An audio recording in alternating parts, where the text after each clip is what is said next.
हिंदुत्व के लिए आप लिखते हो, लेकिन अपनी देश के मुसलमानों पर गद्दारी का ठप्पा और शैतान और आतंकवादी का ठप्पा तो ठोक देते हो। शर्म नहीं आती? क्या इनका देश की प्रगति में कोई हाथ नहीं? मनोहर लाल खट्टर के सामने, क्या मनोहर लाल खट्टर की पुलिस के सामने फीडबैक नहीं थे? एलआईयू की रिपोर्ट नहीं थी? अजीत भारती साहब, आप अपनी ही पार्टी के ऊपर सवाल और उंगली उठा रहे। हिंदू तो मेरे अंदर भी है, क्यों ना हो। सेकुलर होने का मतलब यह नहीं कि हिंदू धर्म की आस्था और हिंदू धर्म के साथ होते हुए खिलवाड़ को मैं बर्दाश्त कर लूं ना। ना संगियों, ना कोई बर्दाश्त नहीं करेगा। बोलेगा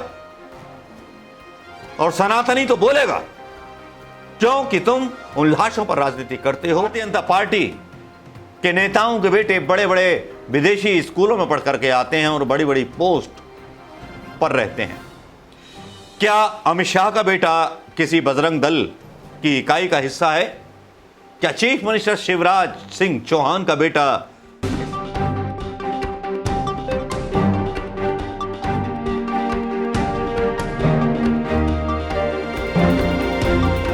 भाजपा के लोगों के द्वारा यह दावा किया जा रहा है कि जो नूह में दंगे हुए वो पूर्व नियोजित था।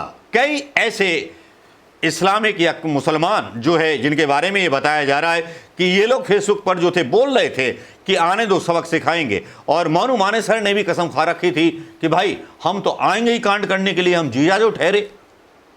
एक बात मेरी समझ में नहीं आई कि क्या इस दंगे में भारतीय जनता पार्टी का किसी नेता का बेटा मरा? भारतीय जनता पार्टी के नेताओं के बेटे बड़े बड़े विदेशी स्कूलों में पढ़ करके आते हैं और बड़ी बड़ी पोस्ट पर रहते हैं। क्या अमित शाह का बेटा किसी बजरंग दल की इकाई का हिस्सा है? क्या चीफ मिनिस्टर शिवराज सिंह चौहान का बेटा हिस्सा है? क्या किसी भी भारतीय जनता पार्टी के नेता का कोई भी बेटा बजरंग दल की मतलब इकाई का हिस्सा है? तो जवाब मिलेगा ना साहिब, ना। यहां केवल हिंदुओं को पेलने की तैयारी है, हिंदुओं को मरवाने की तैयारी है। जैसे पुलवामा के शहीदों पर वोट मांगे गए, वैसे ही तैयारी बरेली में की गई थी।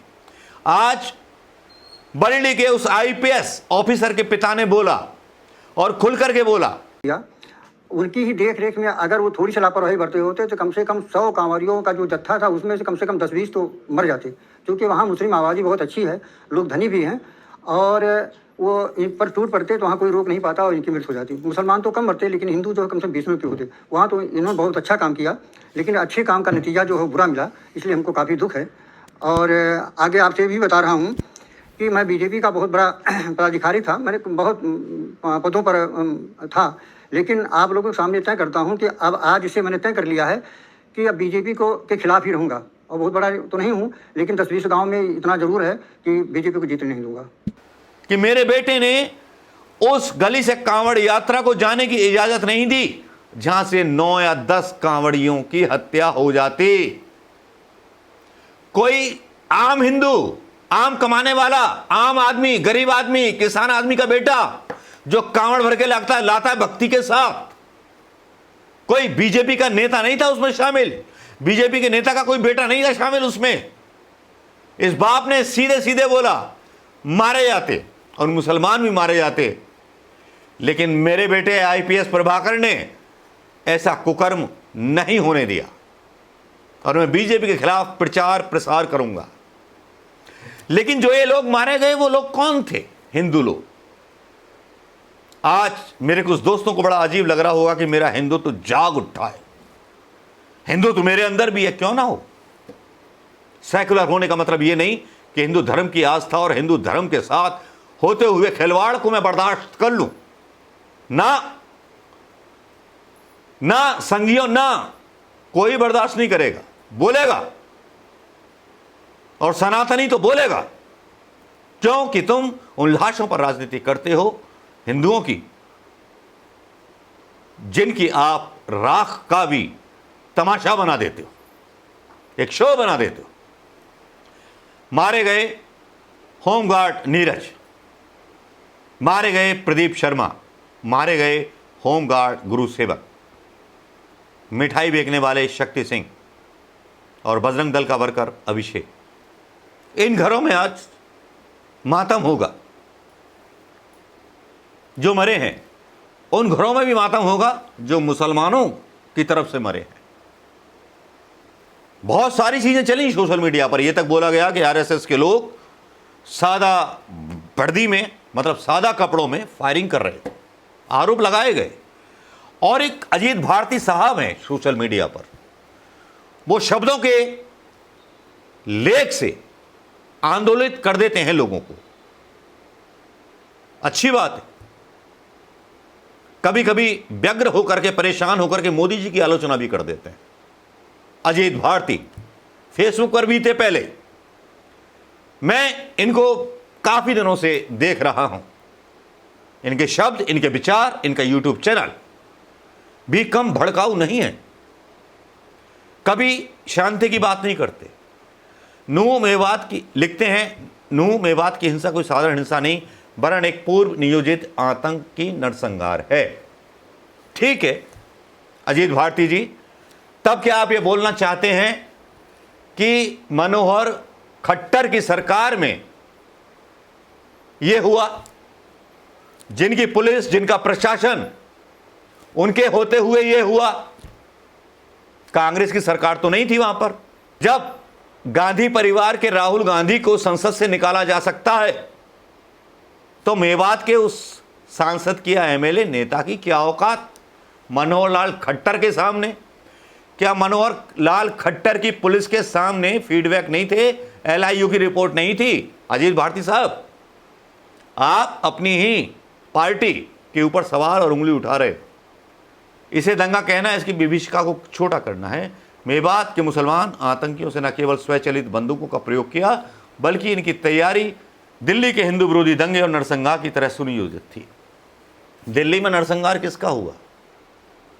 और पत्थर, गोलियां, तलवार एवं हथियारों के साथ हिंदू श्रद्धालुओं की निहत्ती भीड़ पर मुसलमानों की भीड़ ने गोलियां बरसा दी। आप अपने शब्दों पर गौर करते हैं अजीत भारती साहब? पुलिस प्रशासन कहां था वहां जब गोली बरसाई गई? ये आपका जो लेखन है और आपका शब्द और जो उकेरे हैं आपने शब्द ट्विटर पर आपके, उन्हीं को मैं यहां डाल रहा हूं। क्या अभिषेक, नीरज, गुरु सेवक, प्रदीप, शक्ति वापस लौट आएंगे? आप जरा अपने नेताओं से सवाल कर लो ना कि शिवराज सिंह का लड़का बजरंग दल में वहां होना चाहिए था, आपको जाना चाहिए था वहां पे। आप इतने बड़े सोशल मीडिया इन्फ्लुएंसर हो, आपको वहां जाना चाहिए था मोनू माने सर के साथ। केवल लिखते रहते हो, बोलते रहते हो, ये तो बड़ी गलत बात है। जाना चाहिए था वहां, अपनी कुर्बानी देनी चाहिए थी भगत सिंह की तरह, चंद्रशेखर आजाद की तरह। देश की आजादी में आप हिंदुत्व के लिए शहीद हो जाते। बोलना, लिखना दोनों में बहुत अंतर है, और करने उसमें उससे भी ज्यादा अंतर है। दुख इस बात का हुआ है कि जो मारा गया, एक आम हिंदू मारा गया, बजरंग दल का अभिषेक, जो आपके यहां कुछ महीने पहले बजरंग दल का सदस्य बना और उसको छोड़ करके भाग गए लोग। और जो यात्रा में जो चल रहे हैं ना भगवाधारी, राइफल लेकर के, कट्टे लेकर के, और सारी इस तरह से शोभा यात्रा निकाली जाती है क्या? मेवात का इतिहास रहा है कि राणा सांगा के साथ मिलकर के बाबर के खिलाफ जंग लड़े थे। जिस बाबरी मस्जिद को तोड़ने का आप वादा करते हो, थोड़ा इतिहास पढ़ लिया करो ना यार। कुंचम कुंचम हिंदुत्व के लिए आप लिखते हो, लेकिन अपने देश के मुसलमानों पर गद्दारी का ठप्पा और शैतान और आतंकवादी का ठप्पा ठोक देते हो। शर्म नहीं आती? क्या इनका देश की प्रगति में कोई हाथ नहीं? मानता हूं कि कुछ लोग, मेवात के युवा भी आक्रोशित हो गए होंगे, उन्होंने फेसबुक पर डाला होगा, तो उनको भी उतनी कड़ी सजा मिलनी चाहिए जितनी कि मोनू माने सर को। मैं बोलता हूं सबको गिरफ्तार करो, लेकिन ये दुरंगापन हिंदुस्तान ने ना तो पसंद किया है और ना करेगा। और मैं आपको बता दूं, ये दंगों की राजनीति ज़्यादा चलने वाली नहीं है। भारतीय जनता पार्टी पर ये बैकफायर करेगी, क्योंकि हिंदुस्तान के लोग लड़ने वाले नहीं, प्यार और अमन से रहने वाले लोग हैं। नमस्कार, जय हिंद दोस्तों।